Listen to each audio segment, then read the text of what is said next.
Decía Eugenio María de Hostos, considerado el ciudadano de las Américas, por los grandes aportes que hizo al sistema educativo de Chile, Argentina, México, Puerto Rico y el nuestro, que como ande la escuela, caminará el Estado.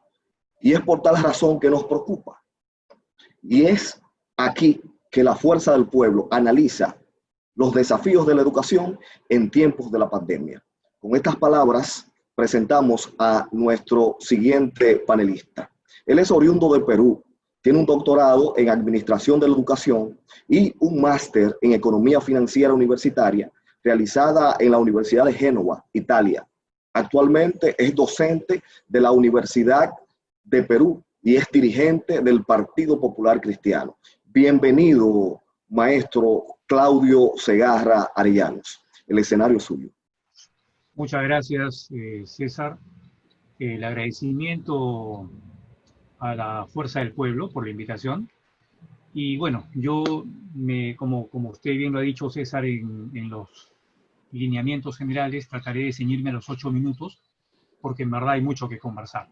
Entonces, trataré de no explayarme, pero más que unas propuestas, quisiera compartir unas experiencias que se han dado en Perú, ¿no? Ustedes están prácticamente a inicio de un año escolar y en Perú ya estamos prácticamente en el tercer trimestre, por decirlo así. Estamos entrando casi ya hacia la parte final de nuestro año académico, tanto en universidades como en educación básica regular. Entonces, de veras que acá sí tenemos una situación que posiblemente ya la estén ustedes, no quisiera usar la palabra sufriendo, sino en todo caso viviendo, ¿no? Porque sufrir de repente es una connotación muy negativa, pero que sí es necesario que en algunos casos puntuales debamos usar de repente esa palabra. Escuchaba a la maestra Josefina y realmente hay también una coincidencia respecto a lo que está pasando en Perú, respecto a un tema puntual.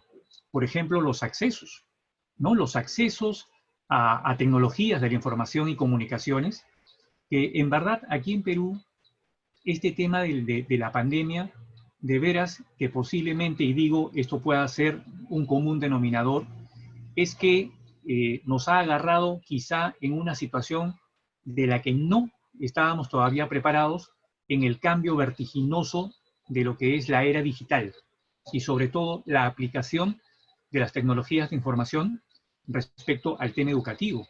Entonces, acá tenemos que ver bien claro un asunto que también es de vital importancia para analizar en nuestros países. La tecnología, hay cosas que sí puede dar y hay cosas que no puede dar para el tema educativo. Entonces, hay que ver dos cosas muy importantes. O sea, qué cosa nos puede dar la tecnología y qué cosas no puede dar, o en todo caso no puede suplir, ¿no? Entonces, de hecho que cuando yo recibí la invitación del señor presidente de la dirección, y obviamente gran amigo, Hamlet, él me conversa y me dice, quisiéramos tocar este tema como que la fuerza del pueblo le interesa la educación de los chicos en el país, entonces toquemos este tema no solamente desde el punto académico, desde el punto político, sino también desde el punto de padres de familia. Entonces, a mí como padre de familia, no solamente me preocupa de que mis hijos, en este caso mis hijas que están en edad escolar, ¿ya? Oye, tengan por lo menos no solamente la calidad necesaria para que puedan ellas recibir la instrucción de vida y la formación de vida, sino que también tengan la calidad en la evaluación de las competencias que se quiere que ellas consigan como, digamos, como educandos. Ahí viene un problema radical que creo yo la tecnología, al menos en la educación básica regular, no va a poder suplir. Una cosa es, bien lo dijo la autora Josefina, que tengamos educación remota y otra educación virtual. Que son dos cosas muy distintas. Por lo menos yo puedo hablar como padre en este instante, en el tema educativo de educación básica regular, pero puedo hablar también como uno de los actores importantes dentro de la educación remota respecto a la educación universitaria o la formación universitaria. ¿Por qué? Porque como padre, por ejemplo, los padres hemos llegado de alguna forma a hacer una suerte de coformación e incluso coevaluación con los docentes. ¿Por qué? Porque tenemos dos realidades muy distintas en Perú. Tenemos primero el sector urbano o urbano marginal y tenemos el sector rural.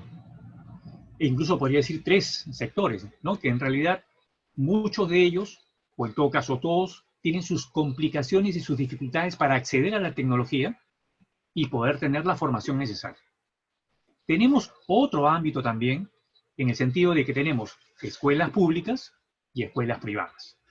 Entonces, ese tema de lo público y lo privado implica también que tengamos una atención o hasta posiblemente una atención a medias o desatención de parte del gobierno central respecto primero a la infraestructura propiamente dicha de esta brecha digital que todos, en este caso, los países hermanos de América Latina y el Caribe, de alguna manera adolecemos todavía.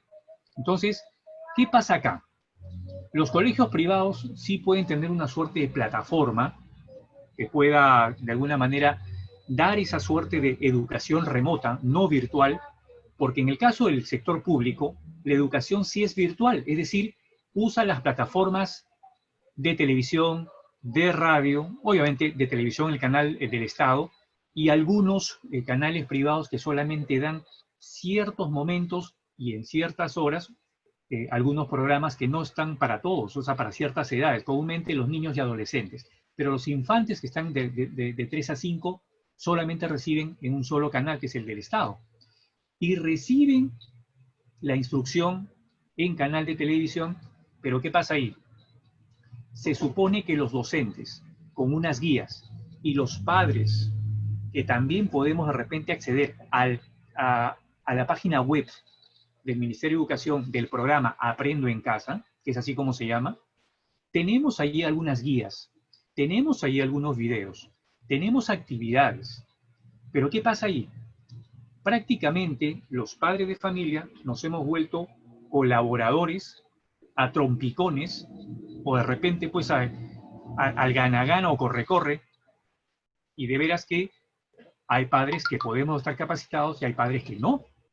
Y de alguna manera, oye, tratamos de que el educando, porque también todavía sigue un poco la cuarentena, digamos, o las restricciones de acceso a nivel general. Entonces, obviamente, ahí tenemos un gran problema, porque los papás no, a ver, tienen que conjugar la casa, el trabajo, que también es un tema que ha golpeado mucho a las familias en Perú.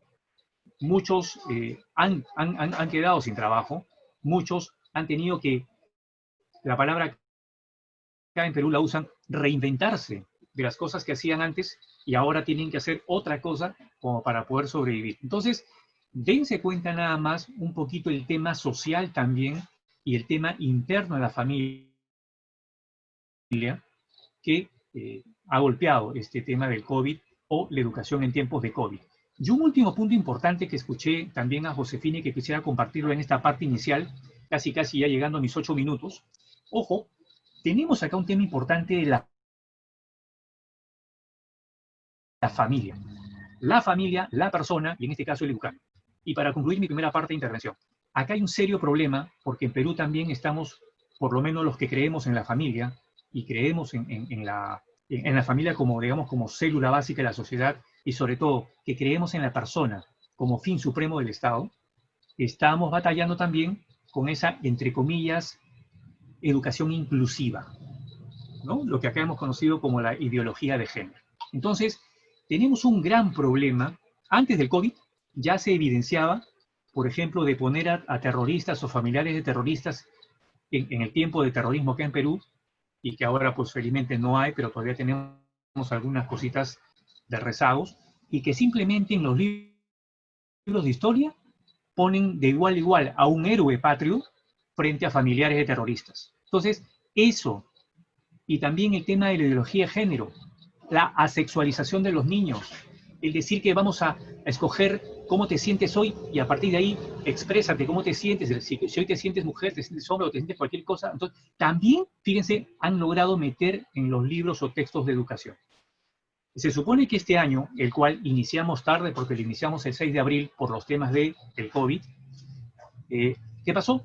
Asumíamos que los contenidos iban a cambiar, los contenidos siguen igual, pero al menos escondidamente y en los programas de televisión siguen con el tema, por ejemplo, yo sé que de repente la realidad dominicana puede ser distinta, pero, por ejemplo, yo no puedo estar pues hablando en este instante, y con esto cierro, distinguidas y distinguidos, ¿no?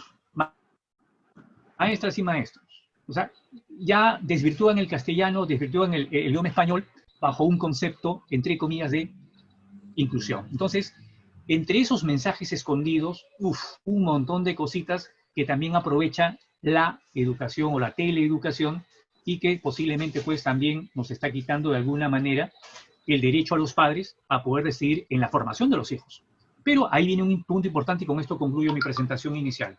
Depende mucho de los padres que no caigamos o que no dejemos que justamente esas cosas sucedan, porque por lo menos en este tema de pandemia tenemos nosotros el 50% de la educación de nuestros hijos. Podrán meter mucho en la teleeducación, pero nosotros en casa somos los que al final determinamos el punto final en el tema de la educación. Muy bien. El maestro Claudio Segarra Arellanos hace un análisis paralélico entre las posibles dificultades que nosotros vamos a enfrentar al inicio del año escolar y en todo su desarrollo. Y es que la educación es el puente entre la opulencia y la marginalidad.